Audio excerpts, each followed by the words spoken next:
All எல்லாருக்கும் வணக்கம். நான் 1 வீக்காக வீடியோ போடல. ஏன்னா வீட்டில் ஒரு ஃபங்க்ஷன் இருந்தது. அதனால் ஊருக்கு போயிட்டு நேற்று தான் வந்தேன். எல்லாருமே கந்த சஷ்டி விரதம் இருந்து நேற்று சூரசம்ஹாரம் நடந்ததுக்கப்புறம் விரதத்தை நிறைவு செஞ்சுருப்பீங்கன்னு நினைக்கிறேன். ஒரு சிலர் 6 நாள் விரதம் இருந்து வழிபட்டிருப்பீங்க. ஒரு சிலர் ஒரே ஒரு நாள் மட்டும் விரதம் இருந்து வழிபாடு செஞ்சுருப்பீங்க. நான் ஒரே ஒரு நாள் மட்டும் விரதம் இருந்து நான் வழிபாடு செஞ்சுருந்தேன். 6 நாள் விரதம் இருக்கிறவங்க திருக்கல்யாணம் பார்த்துட்டு அதுக்கப்புறம் தான் விரதத்தை நிறைவு செய்வாங்க. ஒரு நாள் விரதம் இருக்கவங்க அன்னைக்கு நைட்டே சூரசம்ஹாரம் முடிஞ்சதுக்கப்புறம் தலைக்கு தண்ணி ஊற்றிட்டு வீட்டை க்ளீன் பண்ணிவிட்டு பூஜை செஞ்சு நம்ம வழிபாடு செஞ்சுக்கலாம். அன்னைக்கு நைட்டே விரதத்தை நம்ம நிறைவு செஞ்சுக்கலாம். இந்த வீடியோவில் எதை பற்றி பார்க்குறோம் அப்படின்னா, ஒரு நாள் மட்டும் நான் விரதம் இருந்து முருகப்பெருமானுக்கு வழிபாடு செஞ்சுருக்கேன். அதை தான் உங்ககிட்ட ஷேர் பண்ணிக்க போகிறேன். வீடியோ ஸ்கிப் பண்ணாமல் கடைசி வரை பாருங்கள். இப்போ தான் நம்ம சேனலில் ஃபர்ஸ்ட் டைம் பார்க்குறீங்க அப்படின்னா சப்ஸ்கிரைப் பண்ணிவிட்டு வீடியோக்குள்ளே வாங்க போகலாம். இது வரைக்கும் சப்ஸ்கிரைப் பண்ணி சப்போர்ட் பண்ண எல்லா உள்ளவங்களுக்குமே ரொம்ப ரொம்ப நன்றி. நேற்று காலையில் டே 5:30க்கு ஸ்டார்ட் ஆனிச்சு. உடனே தலை குளிச்சுட்டு வீட்டெல்லாம் க்ளீன் பண்ணிவிட்டு அதுக்கப்புறம் சுவாமி படத்துக்கு பன்னீர் வச்சு தொடச்சிட்டு அதுக்கு மேலே நான் சந்தன குங்குமம் அதெல்லாம் வச்சுட்டு அதுக்கப்புறம் நான் சாமந்தி பூ வச்சுருந்தேன். அதை வச்சு நான் அலங்காரம் பண்ணிக்கிட்டேன் முருகப்பெருமானை. அதுக்கப்புறம் காலையில் நான் சிம்பிளாக நைவேத்தியமாக பால் காய்ச்சின பால் மட்டும் ஒரு டம்ளர் எடுத்து வச்சுட்டேன் சுவாமிக்கு. எந்த இடத்துல பூஜை பண்ணுறோமோ அந்த இடத்துல ஷட்கோண கோலம் போடுறது ரொம்ப ரொம்ப சிறப்பு. அதில் ஓம்னு எழுதிட்டு சரவண பவ அப்படிங்கிற மந்திரத்தையும் நம்ம எழுதி வைக்கணும். அது இன்னும் சிறப்பு. அதுக்கப்புறம் 6 விளக்கு எடுத்து அதில் நெய் தீபம் போட்டு நம்ம விளக்கேற்றணும் அப்படின்னா எல்லா நல்லதுமே நமக்கு நடக்கும்.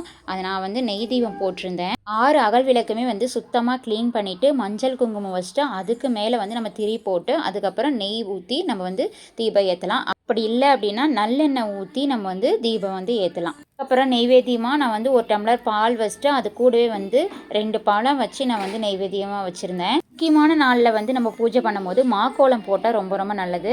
அது கொஞ்சம் மங்களகரமாக இருக்கிற மாதிரி ஒரு ஃபீல் ஆகும். அதனால் பூஜை அறையே நம்ம மாக்கோலம் போட்டுட்டு வெளியில் நிலவாசல்லி நம்ம மாக்கோலம் போட்டு அதுக்கு மேலே மஞ்சள் குங்குமம் வச்சோம் அப்படின்னா ரொம்ப ரொம்ப சிறப்பு. அதே மாதிரி உருளிலையும் நம்ம சுத்தமான தண்ணி எடுத்துகிட்டு அதில் கொஞ்சம் பூ போட்டு நம்ம வெளியில் வச்சோம் அப்படின்னா நெகட்டிவ் எனர்ஜி எதுவுமே உள்ளே வராது, அப்சர்வ் பண்ணிக்கும். அதனால் அதையும் நான் வச்சுருவேன். அவ்வளோதான். காலையில் பூஜை சிம்பிளாக நான் சாமி கும்பிட்டு முடிச்சிட்டேன். அதுக்கப்புறம் ஈவினிங் போல் ஒரு 4 மணிக்கு மேலே நான் டிவி ஆன் பண்ணிவிட்டு அதுக்கப்புறம் சூரசம்ஹாரம் நடக்கிறத பார்க்கலான்னு உட்காந்துட்டு இருந்தேன். ஆனால் விரதம் இருக்கும் போது நம்ம கண்டிப்பாக தூக்கம் வரும். அதையும் கண்ட்ரோல் பண்ணி நம்ம இருக்கணும். திருச்செந்தூரில் இந்த சூரசம்ஹாரம் சூப்பராக நடந்துட்டு இருந்தது. லைவாக லைவ் டெலிகாஸ்ட் பண்ணியிருந்தாங்க. அது ஒரு சில பேர் இந்த மகா கந்த சஷ்டி விரதம் இருக்கிறதுக்கு அங்கே திருச்செந்தூர் போயிட்டு அங்கேயே தங்கி அங்கேயே விரதம் இருந்து சாமி கும்பிட்டு வருவாங்க. ஒரு சிலர் இந்த மாதிரி போக முடியாதவங்க வீட்லேயே நம்ம வழிபாடு செஞ்சுட்டு பக்கத்தில் இருக்கிற முருகன் கோயில் போயிட்டு நம்ம வழிபாடு செஞ்சுக்கலாம். அதுக்கப்புறம் சூரசம்ஹாரம் நடந்து முடிக்க 5:45 பக்கமாகிடுச்சு. அதுக்கப்புறம் நம்ம வீட்டை நல்லா தொடச்சிட்டு அதுக்கப்புறம் நாமளும் தலை குளிச்சுக்கணும். தலை குளிச்சுட்டு நான் நெய்வேத்தியமாக சுவாமிக்கு தயிர் சாதம் பண்ணியிருந்தேன். அதுக்கப்புறம் முருகப்பெருமானுக்கு பானகம் வச்சோம் அப்படின்னா ரொம்ப ரொம்ப நல்லது. பானகம் எப்படி ரெடி பண்ணணும் அப்படின்னா, ஒரு பஞ்ச பாத்திரம் எடுத்துகிட்டு அதில் சுத்தமான தண்ணீர் எடுத்துக்கோங்க. அதில் இனிப்புக்காக நாட்டு சக்கரை கொஞ்சம் ஆட் பண்ணிவிட்டு அதுக்கப்புறம் ஏலக்காய் தூள் அதில் ஆட் பண்ணிக்கோங்க. அவ்வளோதான், பானகம் ரெடி ஆயிரும். அதுக்கப்புறம் நான் சுவாமிக்கு மோர் ரெடி பண்ணி வச்சுருந்தேன். அது வச்சாலும் ரொம்ப ரொம்ப சிறப்பு. அதனால் அதை ரெடி பண்ணி வச்சுருந்தேன். அதுக்கப்புறம் சூரசம்ஹாரம் முடிஞ்சதுக்கப்புறம் வீட்டெல்லாம் க்ளீன் பண்ணிவிட்டு நம்ம திரும்ப கோலம் போடணும் இல்லையா, அப்போ ஷட்கோண கோலம் போடணும். அதில் ஓம் சரவணபவ அப்படின்னு நம்ம எழுதுனா ரொம்ப நல்லது. அதில் காலையில் நம்ம நெய் தீபம் போட்டிருக்கோம், அதே மாதிரி சாயங்காலம் அதே 6 அகல் விளக்கில் நெய் போட்டு நம்ம தீபம் ஏற்றலாம். அப்படின்னா நல்லெண்ணெய் ஊற்றி நம்ம தீபம் ஏற்றலாம். நான் நெய் இருந்தது அதனால் போட்டு நான் தீபம் ஏற்றிருந்தேன். அதுக்கப்புறம் கண்டிப்பாக அபிஷேகம் பண்ணோம் அப்படின்னா ரொம்ப ரொம்ப சிறப்பு. ஏன்னா முருகன் அந்த சூரசம்ஹாரம் முடிஞ்சதுக்கப்புறம் ரொம்ப உக்கிரமாக இருப்பாருன்னு சொல்லுவாங்க இல்லையா. அதுக்கப்புறம் நம்ம பால் அபிஷேகம் பண்ணோம் அப்படின்னா ரொம்ப ரொம்ப சிறப்பு. நான் 3 அபிஷேகம் முருகப்பெருமானுக்கு நான் பண்ணியிருந்தேன். அது என்னன்னா பால் அபிஷேகம், திண்ணீர் அபிஷேகம், அதுக்கப்புறம் பன்னீர் அபிஷேகம். இது 3 அபிஷேகம் பண்ணிவிட்டு ஒரு டைமும் நம்ம தீப ஆராதனை காட்டணும். ஒரு அபிஷேகத்துக்கும் நிறைய பலன்கள் இருக்குது. இந்த மாதிரி செஞ்சோம் அப்படின்னா நமக்கு ரொம்ப ரொம்ப நல்லது. சூரசம்ஹார நிகழ்வு அப்படின்னாவே நம்மளுடைய கெட்ட எண்ணங்கள், கோபம், பொறாமை இதெல்லாமே அழியணுங்கிறது தான் அதோட மெயின் அர்த்தமே. அதனால் நம்ம சாமி கும்பிடும் போது இது எல்லாமே நம்மளை விட்டு போகணும் அப்படின்னு சொல்லி நம்ம சாமியிட வேண்டிக்கிட்டு அதுக்கப்புறம் நம்ம முருகப்பெருமான் வழிபாடு செய்யணும். இந்த மாதிரி அபிஷேகம் செய்யணும். இந்த நாளில் வந்து முருகனை சரணடைந்தனால நம்முடைய வாழ்க்கையில் இருக்கும் துன்பங்கள், பாவங்கள், கர்ம வினைகள் எல்லாமே அழித்து நம்முடைய வாழ்வில் இருக்கும் தீமைகள் எல்லாத்தையுமே ஓட செஞ்சுட்டு நம்மையும் காத்திடுவார் அப்படிங்கிறது ஐதீகம். அதனால் இந்த நாள் வந்து ரொம்ப ரொம்ப சிறப்பாக வந்து கொண்டாடுவாங்க. கந்த சஷ்டி அன்னைக்கு ஒரு நாளாவது வந்து நம்ம பக்கத்தில் இருக்க முருகப்பெருமான் கோயிலுக்கு போயிட்டு வந்தால் ரொம்ப ரொம்ப நல்லது. அப்படி இல்லை அப்படின்னா ஒன்றும் பண்ண முடியாது. வீட்லேயே வந்து நம்ம முருகப்பெருமான் வந்து காலையிலையும் மாலையிலையும் வந்து நம்ம பூஜை செஞ்சு நம்ம வழிபாடு செஞ்சுக்கலாம். அதாவது 2 நேரமும் வந்து நம்ம பூஜை செய்யணும். சூரசம்ஹாரம் நிறைவடைஞ்சதுக்கு அப்புறம் முருகப்பெருமானுக்கு வந்து சக்கரை பொங்கல் வந்து நைவேத்தியம் வைக்கலாம். அப்படின்னா பால் வைக்கலாம். அவங்கவங்களுக்கு என்ன முடியுமோ அதெல்லாம் வச்சு வழிபாடு செய்யலாம். தயிர் சாதம் வச்சாலும் ரொம்ப ரொம்ப சிறப்பு.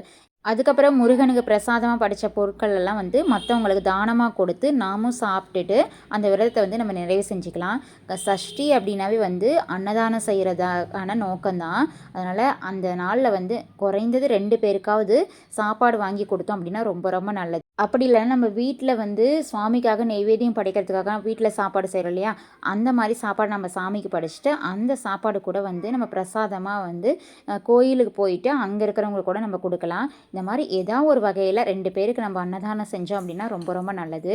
அதுக்கப்புறம் அபிஷேகம் பண்ணி முடிச்சுட்டு ஒரு தட்டு எடுத்து அதில் பச்சரிசி நிரப்பி அதில் வந்து முருகனோட விக்கிரகம் வச்சுட்டு அதுக்கு மஞ்சள் குங்குமம் வச்சுட்டு அதுக்கு முன்னாடி வேல் வச்சுருக்கோம்ல அதையும் எடுத்து வச்சுட்டு அதுக்கப்புறம் வாசனை மிகுந்த மலர்களால் வந்து நான் முருகப்பெருமானுக்கு வந்து வச்சிட்டேன். அதுக்கப்புறம் சுவாமிக்கு நெய்வேத்தியமாக என்ன பழங்கள் நம்ம கிடைச்சாலும் சரி எல்லா பழங்களும் வச்சு நம்ம வந்து வழிபாடு செய்யலாம்.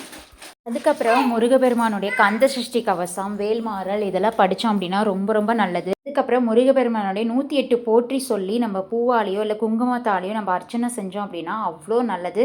அதனால் வந்து நான் பூவால் வந்து 108 போற்றி சொல்லி நான் அர்ச்சனை செஞ்சுருந்தேன். கந்த சஷ்டி கவசம் வந்து நமக்கு தெரியல அப்படின்னாலும் வந்து நம்ம டிவிலையாவது போட்டு விட்டு நம்ம அதை கேட்கலாம். அது இன்னும் நல்லது.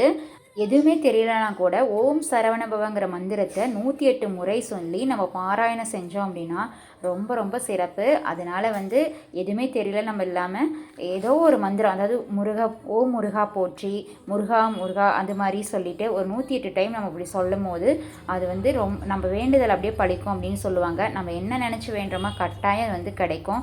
முக்கியமாக சஷ்டி அப்படின்னாவே குழந்தை வர வேண்டி தான் விரதம் இருப்பாங்க. அதுக்கப்புறம் நம்ம வாழ்க்கையில் எந்த பிரச்சனை இருந்தாலும் சரி, திருமணம் ஆகாத இருந்தாலும் சரி, எல்லாமே வந்து நம்ம சுவாமிகிட்ட கேட்டு நம்ம வந்து அருளை வந்து நம்ம வாங்கிக்கலாம். அதுக்கப்புறம் சுவாமிக்கு தூப ஆராதனையெல்லாம் காட்டி நம்ம வந்து கற்பூர ஆரத்தி காட்டி நம்ம வந்து சாமி கும்பிட்டுக்கலாம். கந்த சஷ்டி விரதம் வந்து 6 நாள் இருந்தால் தான் நமக்கு எல்லா நன்மைகளும் கிடைக்கும். ஒரு நாள் இருந்தால் கிடைக்காது அப்படிங்கிறது எதுவுமே கிடையாது. கண்டிப்பாக ஒரு நாள் இருந்தாலும் 6 நாள் இருந்தாலும் நம்ம உண்மையான பக்தியோட தூய்மையான அன்போடு நம்ம இருந்தோம் அப்படின்னா கண்டிப்பாக முருகப்பெருமான் வந்து நமக்கு அருளை கொடுப்பாரு.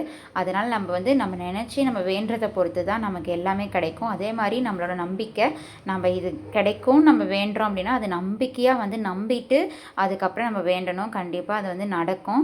அதே மாதிரி தான் நானும் உங்கள் எல்லாருக்காகவும் நான் வந்து பிரார்த்தனை செஞ்சுக்கிறேன். யாருக்கெல்லாம் குழந்தை இல்லையோ அவங்க எல்லாருக்குமே வந்து நான் பிரார்த்தனை பண்ணிக்கிறேன். கண்டிப்பாக தான் இந்த பூஜை வந்து இதோட முடிஞ்சது.